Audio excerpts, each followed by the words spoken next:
अस्सलाम वालेकुम जी। तो व्यूअर कैसे हैं आप लोग? अगर आप भी इसी तरह की डिज़ाइनिंग सीखना चाहते हैं तो ये वाली वीडियो आपके लिए माशाल्लाह। आप करते हैं शुरू इस डिज़ाइन को जी। तो अब खर्चे की तरफ आ जाते हैं। ये अब हमारी कपे आ गई है और एक मेन पट्टी और एक बेंच। ये हमने 2 पीस काट लेना है, ठीक है। 1-1 इंच के, 1 इंच से 2 सूत्र कम और दूसरा जो है ना आधा इंच मुरब्बे में बिल्कुल काट लेना है, ठीक है। ये 2 पीस इसकी मदद से हम डिज़ाइन करेंगे।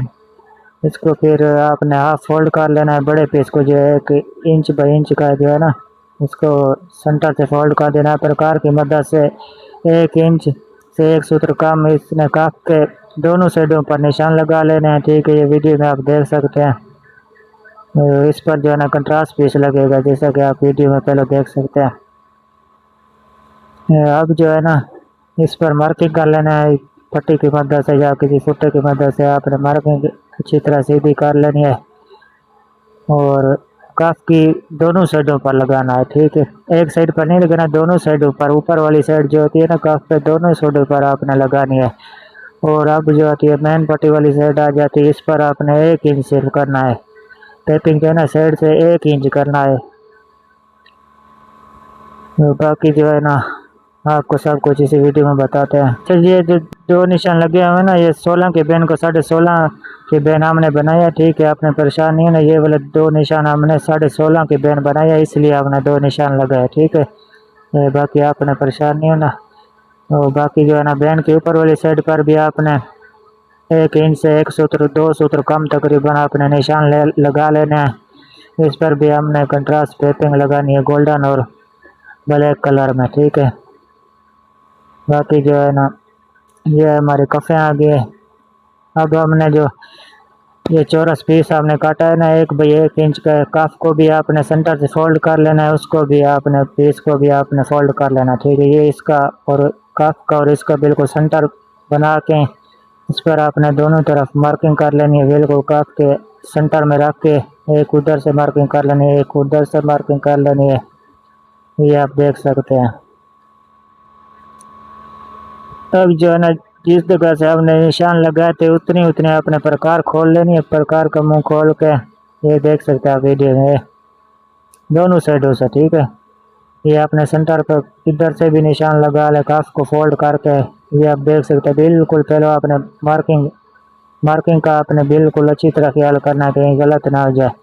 और बाकी जो है ना अपने प्रकार की मदद से बिल्कुल एहतियात से निशान लगाना है। बाकी ऐसा ना कि हाल चल जाए, हाथ जो है ना हलना नहीं चाहिए आपका।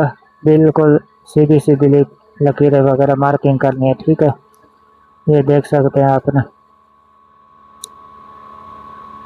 अब जो है ना ये वाले जहाँ से निशान लगाया था ना बिल्कुल ऊपर वाले निशान से बिल्कुल उसके बिल्कुल साइड से नीचे, ठीक है।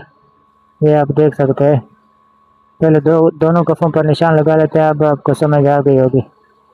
ये जो है ना कफ के जो साइडों वाले नुक्कर वाले निशान लगाए थे ना, उसके बिल्कुल नीचे वाली साइड की जगह से इधर है। ये आप देख सकते हैं जहाँ उसका एंड हो रहा है ना, उसके बिल्कुल नीचे वाली जगह से आपने 2 निशान लगा लेना है दोनों कफों का। ये देख सकते हैं, आपको समझ आ गई होगी।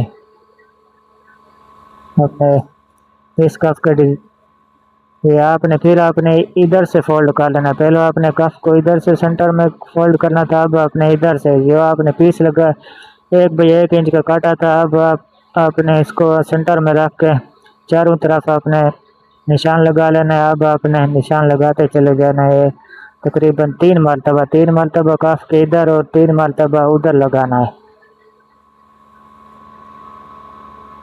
ये आप वीडियो में देख सकते हैं, ठीक है। ये तो कफ का हिसाब होता है। कफ अगर बड़ी हो तो फिर आपने 4 मरतबा भी 5 मरतबा भी लगा सकते हैं, लेकिन ये मैंने 9 इंच की कफ लगी, इस पर तकरीबन 3 इंच इधर 3 निशान इधर लगाने पड़े और 3 निशान उधर लगाने पड़े। ये आप देख सकते हैं। ये देखें भाई,